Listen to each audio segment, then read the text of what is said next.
কারণ জাতীয় পার্টি আওয়ামী লীগের দোসর। এরা আওয়ামী লীগকে পেশিবাদ হওয়ার জন্য সর্বাত্মক সহযোগিতা করেছে। নির্বাচনে অবৈধ নির্বাচনগুলোকে তারা বৈধতা দেওয়ার জন্য তারা সেই সুযোগ করে দিছে, এবং কি শেখ হাসিনাকে স্বৈরাচার হওয়ার জন্য এটা জাতীয় পার্টির অবশ্যই দায় আছে। দায় থেকে জাতীয় পার্টি বর্তমান 5ই আগস্ট পর্যন্ত জুলাই অভ্যর্থনের পরবর্তীতে জাতীয় পার্টি বাংলাদেশে রাজনীতি করার অধিকার রাখেন আমি বলে মনে করি।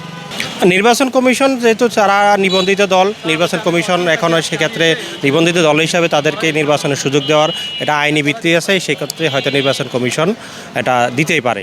কিন্তু আমাদের দাবির সাথে নির্বাচন কমিশন একমত পোষণ করবে কিনা আমাদের দাবি আদায়ে আমরা যদি আন্দোলন করি, সেক্ষেত্রে আন্দোলনের মাধ্যমে দাবি আদায় করা যেতে পারে।